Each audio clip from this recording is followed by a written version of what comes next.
There's only a small percentage of men who will ever reach their fitness goals after the age of 40. After training with executives and working in the corporate world, I can spot the number one trait in a man that allows him to maintain good health in a fit physique after the age of 40. You want to know what that trait is? It's ego. Hi, my name is Jaden and I help high-performing, career-driven men get lean in a sustainable way that matches their lifestyle. Before we start, I want to share this quote from Alex Hormozi about ego. Ego bias. If the obvious cause of your frustration hurts your ego, you will look tirelessly for another wrong cause and blame it instead. You're overweight because you eat too much, not because you have some rare wild condition or need some secret pill. You can't find someone to date because you're a loser, not because you haven't mastered the art of flirting in the 3-step approach at bars. Your business sucks because your product sucks, not because you haven't optimized your email deliverability. It's often the obvious things that hurt our feelings and that are the exact things we need to fix. And we simply don't because we first have to accept that about ourselves. Ego will typically show up in 3 specific ways. The first thing and the most common thing is doing what worked in the past to get the weight off. It doesn't matter if you were a former athlete in high school or college, or how many certified coaches you work with, or the knowledge that you get from Twitter and YouTube.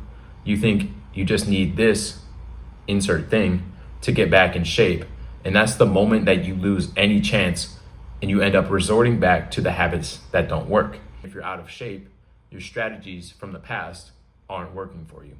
Unfortunately, time is not on your side, and the trajectory that you're going at is not going to self-correct it. Because of our ego, we love to find comfort in the things that worked in the past. We know how it goes, we know what the expected result is, and we know the process. However, as our body grows, adapts, changes, and lifestyle demands come with that, we have to be flexible and develop a new approach to getting these results. The second biggest reason ego tends to hold us back is because of financial success. Your kids might go to great schools, have great activities, you drive a nice car, you go on luxurious vacations, and you might even have a beautiful home. But your body isn't even on an average level, and you're not taking the first steps for getting help to get your health back where it needs to be. Working hard and making money for a higher quality of life is worth every bit of sweat and effort, but if your body doesn't match the standards for the rest of your life, there's a huge disconnect in your values and internal beliefs that no amount of money can buy. Depending on your current trajectory, there will come a point where you won't be able to enjoy your money because of poor health. Warren Buffett, for example, his net worth grew from $620 million at the age of 53 to $58.5 billion at age 83.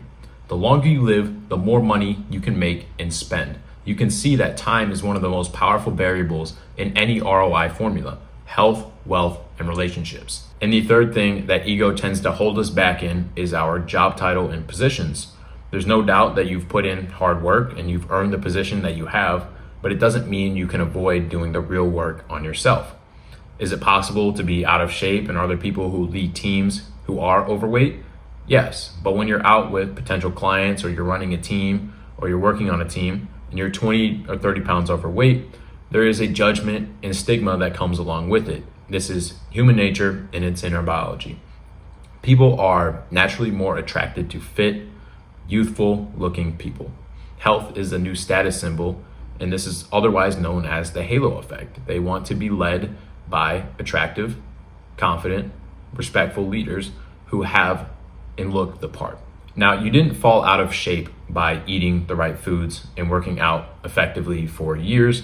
It was the unhealthy habits that accumulated, and there's a history behind what you see in the mirror. So if you want to lead with integrity, this means being the standard you set for your team, for your kids, and anyone else who looks up to you. Whether you think so or not, you are a leader as a man. If you want to become a part of the elite few who regain their competitive edge, you have to recognize that the game has changed. And ironically, the ones who drop their egos and realize this are the ones who win. You're already a rare breed because of your financial success, and you become even more rare, almost a one of one, when you have an above average body.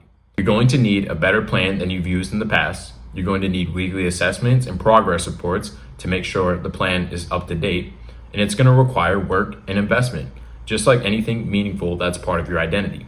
If you're ready to stop having an average body and would like to get one-on-one support to get your physique, performance, and confidence back, DM me the word change on X or Instagram, and I will send you a simple doc that explains how it all works. Stay lean.